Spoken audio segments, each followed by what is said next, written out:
Hey guys, it's Matt. I just went to check on Duluth and Dubuque. Everything's fine. If you avoid the world news, this is the sort of nonsense that you'll be missing out on today.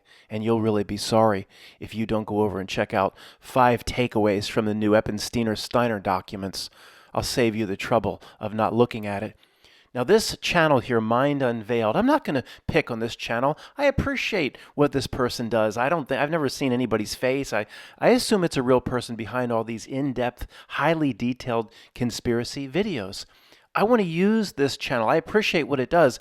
Use this channel to demonstrate the difference between diving into a conspiracy video just for fun with all the information and all the research, whether he's talking about Tartaria, mud flood, the new horrible, wretched Ice Cube movie, the War of the Worlds, or the one that I just watched, Mind Unveiled Christmas, all the research about who is this St. Nicholas, all the pagan traditions, things, a lot of which we know, but he dives into a level of detail that, to me, what's so fascinating about it is it exposes fake world. Now, I've been struggling recently saying, am I mentioning this too many times? I just feel like a broken record. Fake world, fake world, fake world, fake world. People are getting, but you know what, then I immediately think, can it be talked about enough?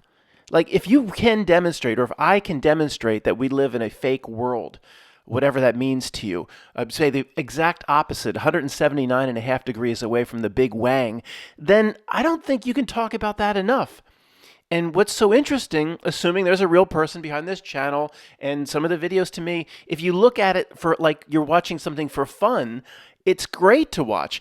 If first and third and fifth grade researchers or truth researchers are watching a channel like this, thinking they're going to find real truth or thinking they're going to get to the bottom of something, that is the trick of this reality. This reality shows truth researchers and those that question what the world is. It provides these sorts of breadcrumbs as its soul distraction, of course, as its spiritual distraction to keep us from what we're supposed to do here. I'm not going to talk about that too much. We've talked about that many times over the years. But I'll watch these videos, but every time I dive into one of these videos, the level of detail about the research, I immediately start screaming. It's an internal mind that's similar to my internal Philemon. I have a Carl Jung Philemon that says thoughts are not my own. He immediately starts saying to myself, there's no possible way in the world that one could go off and find this level of detail in the research. In other words, the research itself is provided by a fake reality. Now, I know that was a little all over the place, so in the simplest way possible, let me express using Plato's allegory of the cave what I'm talking about. And if you don't like this one, you can substitute any stuffed Lenin or Humpty Dumpty in here, like the Humpty Dumpty story in and of itself, the song Row, Row, Row Your Boat, Life is But a Dream, etc. But let's just look at Plato's allegory of the cave. What I'm talking about in the last segment was, okay, there was, say, a real guy named Plato. Okay, well, we have to start somewhere. But then who wrote it down? Oh, he had scribes. Okay, somebody wrote it down. Great. Plato then tried to tell others about it. Did he give his lectures and speeches? Of course, anybody he would have told about it back in the day wouldn't have identified with any of this.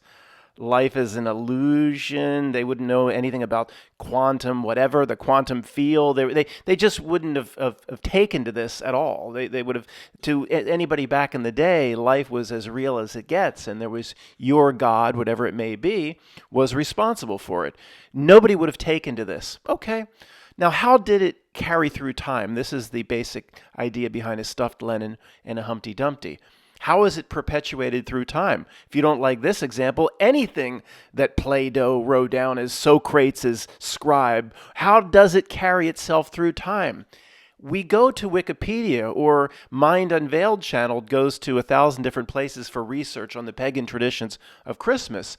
Or thousands of researchers over, every week will go to investigate something. In the old days, it was a library. Today, you just go to the internet where it all can be, a false history can be recombobulated inside of hours. And nobody questions, okay, here's the data for my white paper. Here's the data or research I was looking for to complete my video. Where does it come from?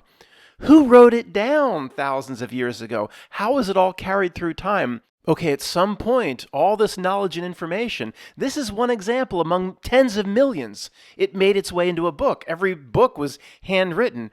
Who saved the book? Who carried it through time?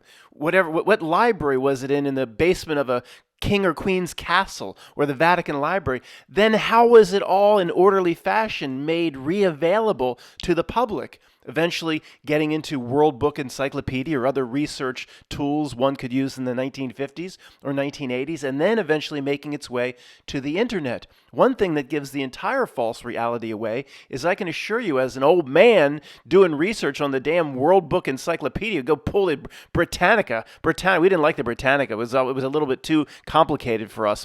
Today it's dumbed down. I used to like the World Book because that was real dumbed down. It was real easy to do a report on. If the World Book, you had to go to Britannica, it was like, oh, I don't want to figure that out. It's too difficult. But the information in Britannica and World Book was just 1/100th of what exists today in terms of the research available on the internet. Okay, well, it didn't really, all the information about all the details, especially I'll go back and show you some of the details from the Mind Unveiled Christmas video. It didn't make it into the World Book and the Britannica and the basic research tools. Maybe it was in some tome in the rare books room, but somehow, not only was all this information, and this is one example amongst millions, forget this one example, maybe I picked the wrong one, it somehow then makes its way back into an orderly fashion via Wikipedia or whatever you can research on the internet. It's all false reality, guys. 99 point whatever percent of all this stuff that we can go research today would not have been carried through history. It's impossible, and it's another symptom of fake reality, false world. Okay, guys, coming up, I'm going to play a 45 to 50 second clip, audio only, from the Mind Unveiled channel, the video on Christmas, the pagan traditions, what is Santa Claus related to Saint Nick, and all that stuff that we have dabbled in over the years. But this level of detail is like 10 to the 100th power. The level of detail, that's what I want you to listen for. It's off the charts in just this 50-second clip. And this is just taken at random, literally at random, from a 2.5-hour video. This level of detail comes throughout the entire, it's just under 2.5 hours. Okay. First thing I think is, how is this level of research even possible? I don't want to in no way make an accusation. I don't know who this channel is, who's behind it. You know, some people like to really dive into the research, fine. The bigger issue here is, how could the reality provide this level of detail? Okay, this person is a research fanatic, and they spend hundreds and hundreds of hours putting together all the relationships between Saint Nick, Christmas, why there's reindeer, every related to ancient gods and pagan traditions. Okay, Matt, just shut up and let me hear the clip. The level of detail is off the charts. Okay. Let's just assume it's researched because of the enthusiasm behind whoever has the Mind Unveiled channel. My point is simple. There's no possible way reality itself could have captured all of this detail and all of these connections and then carried them through time so someone in 2024, 2025 could go do the research. I hope this is coming out properly. Let me just present the clip. The main religion was Mithraism. Oh. Would you look at that? We see the same red hat, the Phrygian hat. More to be discussed on that later, but this is the original Santa hat, and it goes even further back to ancient Sumerian and Mesopotamian female gods such as Cybele and Diana of Ephesus. Mithraeums, or the temples of the cult of Mithras, were taken over by the Templars all over Europe. They converted many old churches into strange secret society meeting centers, specifically meeting underground, and this is the origin to the Templars. These ancient Canaanite bull worshippers who would make sacrifices to both Aphrodite and Kronos, or Diana of Ephesus and Saturn, or the lunar goddess Lilith, the black moon, and the black sun. Okay, guys, this time we'll do this together. The level of detail provided by reality, leave the researcher out of it, is impossible. The main religion was Mithraism. Now, I'm pretty well versed. I've been doing this almost 16 years now. I've never even heard of Mithraism. Now, I know this sort of research is possible. Let's just keep going, of course. Oh, would you look at that? We see the same red hat, the Phrygian hat. Anybody out there ever heard of the Phrygian hat related to Mithraism tying in Santa Claus? Okay, fine. It's all out there, and this person spent a ton of time. But how could men and women over thousands of years have documented this and then put it in a place where it can be researched. I'm hoping my main point, I'm getting it out properly. I don't know if I am or not. It's so basic yet so foreign to all of us because we just take for granted that all this research exists, and it just makes sense that real people carried it through time, where it's such a giveaway of the false reality. But this is the original Santa hat, and it goes even further back to ancient Sumerian and Mesopotamian female gods such as Cybele and Diana of Ephesus. Okay, it goes back to ancient female Babylonian and Mesopotamian or Sumerian gods, Diana and Cybele of Ephesus. I just heard it and I don't even remember or understand. But okay, fine. That research is available to whoever puts together the Mind Unveiled channel. How could that research ever have been done originally? Who wrote the book thousands of years ago? And how was that carried through time so it's available to us today? Now, many of you are screaming at me saying, Matt, we got it. Okay, I don't know. It's so simple that it's going to be hard for some people to understand what I'm saying. Mithraeums, or the temples of the cult of Mithras, were taken over by the Templars. Okay, how would anybody know that? The only way to know that is if somebody at some point had the secret records of the Templars and they made it available. Even if it was made available, who kept it around for 1,700 years and then put it back out into the public? I am going to be a little repetitive. I'm sorry. All over Europe, they converted many old churches into strange secret society meeting centers, specifically meeting underground. How would anybody know they met underground and old churches became secret society meeting centers? Somebody went out and wrote a book about that. They put forth all the secret information from the secret societies. The secret societies, the Templars didn't get upset at that and say, I hear you're writing a book about us, boy. You're writing a book about what we're meeting underground. You understand those underground meetings are supposed to be secret? You ain't supposed to be snooping around. Was that your nose I saw poking in the window? Whoever wrote the book, you think they would have drawn the sword back then? You think they cared about human life in 1100, 1200? How would somebody know? So the Templars themselves wrote a book saying we met underground and we converted old churches into secret Templar meeting areas? That doesn't make any sense. There's supposed to be secret meetings. Anybody that was trying to put their nose into the window to see what was going on, like that scene where somebody was doing the voyeurism or whatever in, what is that called? The Da Vinci Code, where they're looking into that pagan rite and pagan ritual and worshiping in some sick way the divine feminine. Anybody that was putting their nose where it shouldn't be probably would have had it cut off, and they certainly wouldn't have been able to write a book about it. You know, what did Rodney Dangerfield say in Back to School about the trash pickup, sanitation? I don't know if you know who runs that business, but I assure you it's not the Boy Scouts.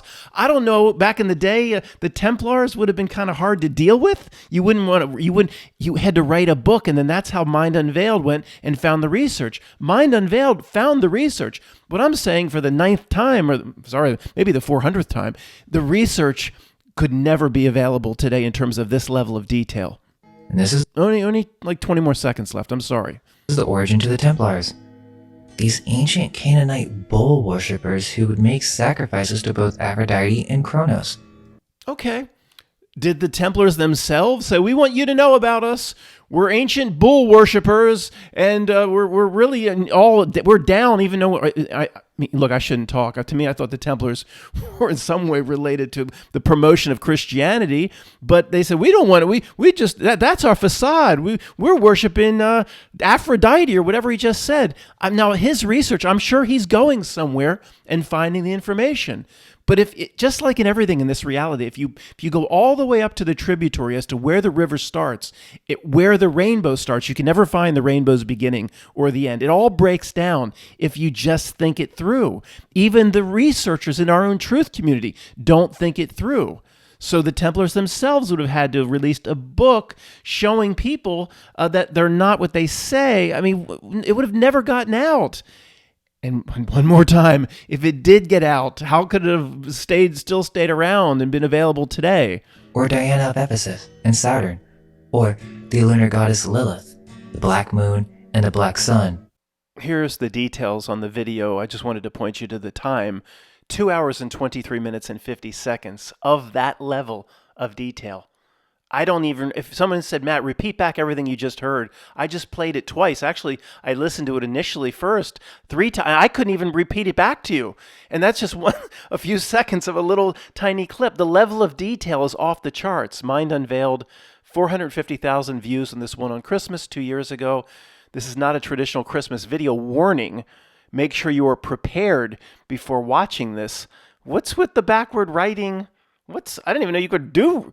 How do you even do that in YouTube? And what's that even for? Matt, that's Crowley. I forget all that horse shit. It's a little strange. I never thought of putting backward writing in my descriptions. But let's just leave the channel. Whoever is behind this, leave it alone. Matt, that's I don't know who it is. It would be idiotic for me to make some sort of speculation. From as far as I know, it's just a guy that likes to jump into research. Whatever. Okay, whatever. That's not the point here.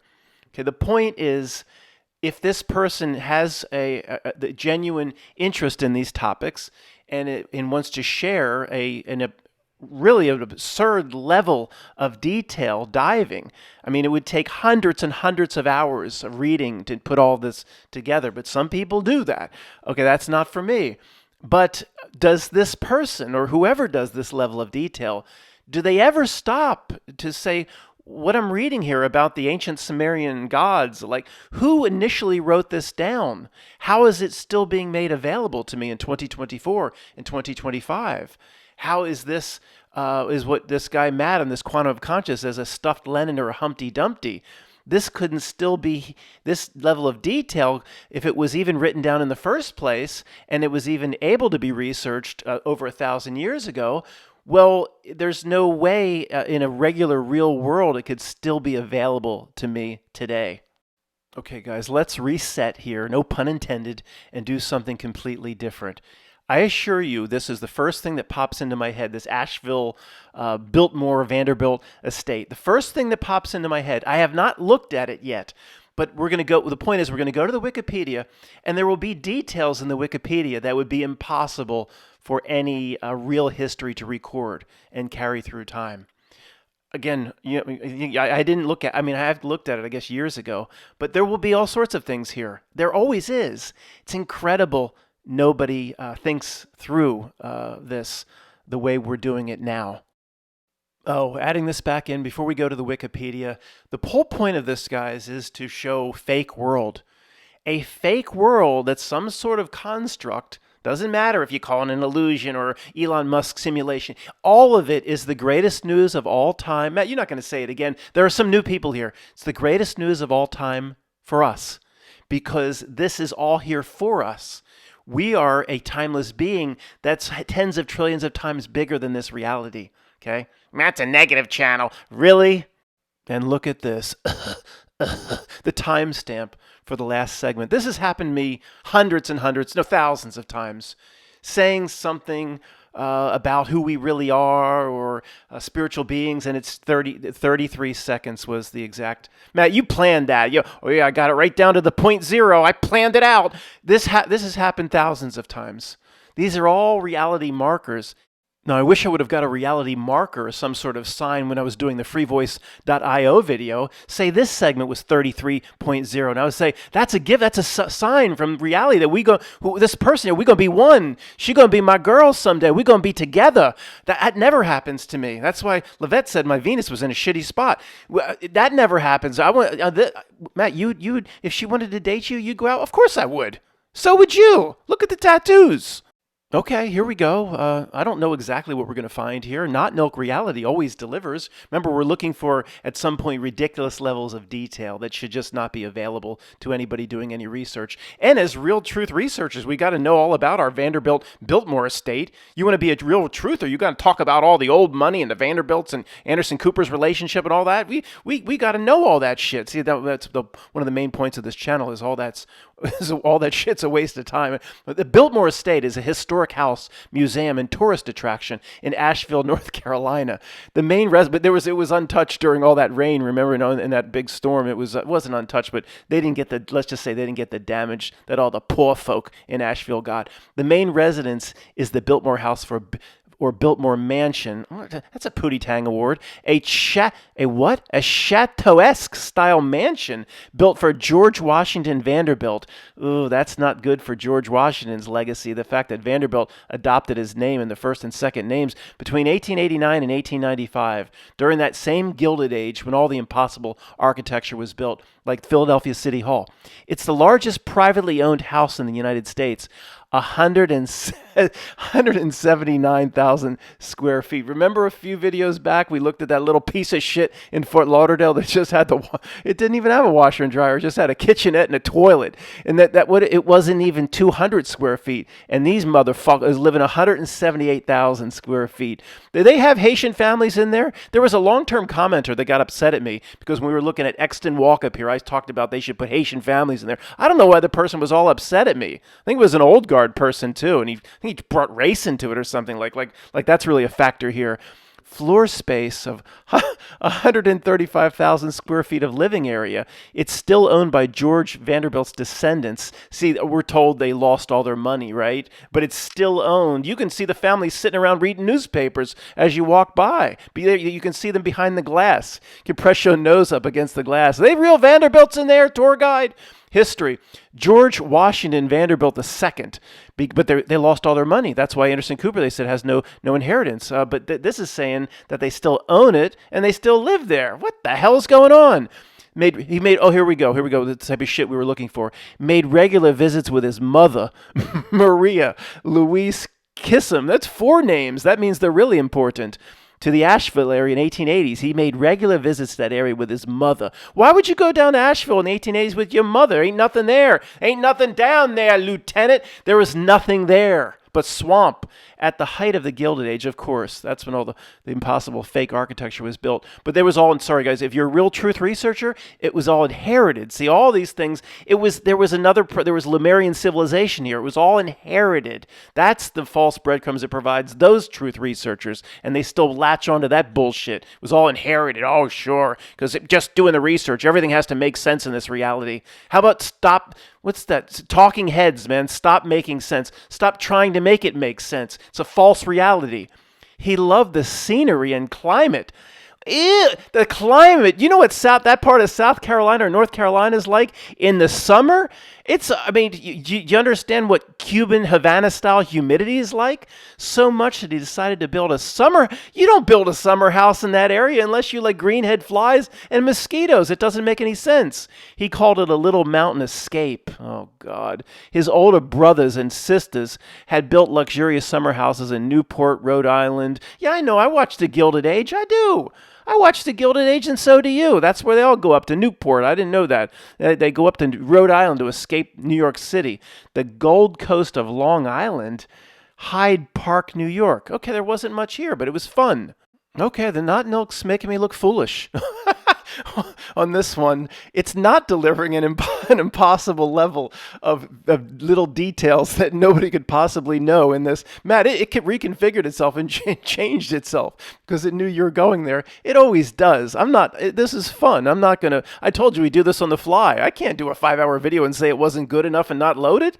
You get one video every 4 weeks, and the Not Milk almost always delivered. Maybe reality is good. It is actually reconfiguring itself to make me look bad. So, okay, there's not an impossible level of detail, but we as truth researchers, we got to keep up on our Vanderbilts and we got to keep up on our Biltmore. So let's just do one more paragraph here. There's still things in here that, like, how would it possibly have been recorded? Who wrote it down? Okay. And there's a few more things, but this is not the greatest example. And I admit the Not Milk has bested me. Construction of the house began in 1889, as they all did, during that same 10-year period of the Gilded Age, when all the impossible architecture was really inherited buildings were built. A woodworking factory and a brick kiln were built on site, and a 3-mile railroad spur was constructed to bring materials to the building site. Some people wandering along say, what's a railroad? Like, there's no need for a railroad here into Asheville. And the Vanderbilts were walking by. That's from my house. My house is going to be so big, you hobos, I need my own railroad line for all the materials. It's going to be that big? Can we come? No, you hobos, you can't come. I need my own railroad just to bring in the materials for my disgustingly opulent house. Now, I own all this land. You hobos get lost. Construction on the main house required the labor of about 1,000 workers and 60 stone masons. Are they the same people that they got from the Taj Mahal that were just sitting around? Where did they get the 60 stonemasons from in Asheville? See, this is another reality breakdown. There's always the people that have the skills to. You have to understand. I'm sorry to interrupt myself. You have to understand what Asheville was in the late 1880s. We're going to do Dances with Wolves again. There ain't nothing, Lieutenant. What do you mean you're going to the fort? Ain't nothing down there, Lieutenant. There wasn't anything there. It was just a complete shithole. So where'd you get the 60 stonemasons from?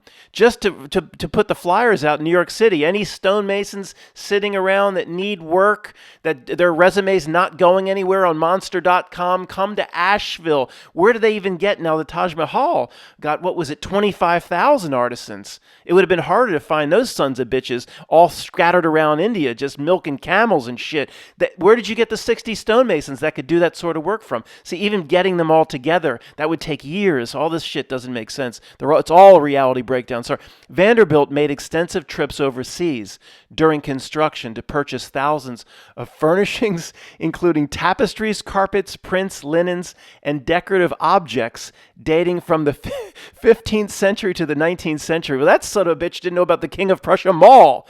He could have just gone to the damn mall. Is it Cornelius? It was George Washington Vanderbilt. Original mother effer was Cornelius. What? You going overseas on a ship? What would they have back then? They would have had a steam liner. They would have had some Titanic type steam liner, which would have taken about 7 or 8 days, something like that. I know the Titanic tried to do it in 3, but hit that damn iceberg. He says, this shit here in this country, this shit here in the United States, this is all low level shit.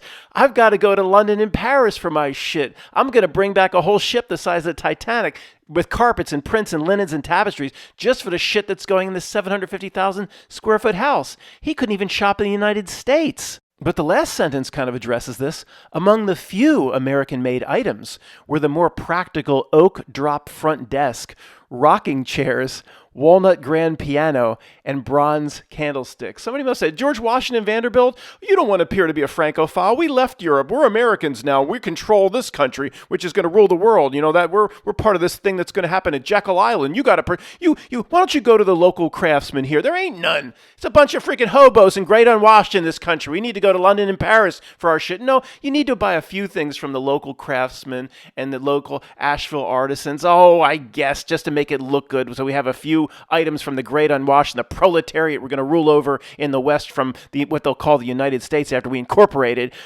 What should we get? I don't know. Get that piece of shit oak drop front desk I saw those hobos were selling. Get some rocking chairs from the Patriot, 9 pounds, 11 ounces. We're going to need the piano from the United States. Bring that mother effer down from New York City. They don't survive very well when you bring them across the Atlantic. They get all fucked up. Get a piano from New York and bring it down here and put Ada Monroe on it the way she wrote it on that piano into Cold Mountain. So guys, back to the main point, just to wrap this up. If you look at what I'm scrolling across the thumbnails, just using this one example, the level of detail, research in this one video is incomprehensible to me. Again, I know some people are willing to put in hundreds and hundreds of hours of research, much more than I do. I certainly won't do it now once I see reality is completely false and fake. But it would take a lifetime for me to investigate and research this sort of detail if I believe that researching that level of detail actually paid dividends. But the point, guys, is for every video like this, we have seen over the last 15 plus years, tens of thousands have done similar things where they find ancient records. And when we really just look at it as we're looking at it now from a common sense perspective as to how those ancient details still exist today, we very quickly, with any degree of common sense, should come to the conclusion that having these details and these records exist today is impossible. Simply impossible. To me, we'll talk about another video, reality continues to be a conspiracy generation machine and a reality creation machine, where it's actually creating the backstory as we move forward in time. In other words, if this person were to make this video 2 years from now, I think the level of detail and what's available will be more than, say, whatever he found to do his research 2 years ago. I think it's continuously creating the links and creating the false history and creating the backstories. It's generating it where, to us or to any first grade truth researcher, it seems like history that was there and was meant to be found, or is luckily found. I'm saying it wasn't there. I'm saying it's actually the backstories are being generated and created by a false reality. And the level of detail available to the truth researcher is so off the charts today that the truth researcher doesn't stop and say, wait a second, this I'm not doing anymore. This is impossible. This is being generated somehow. And if we come back 5 years later, there'll be even more. It's not like it's old and we have to find it. It's being generated now in some way, in my opinion. And I know that's very strange. We'll talk about it some other time. Thanks for listening.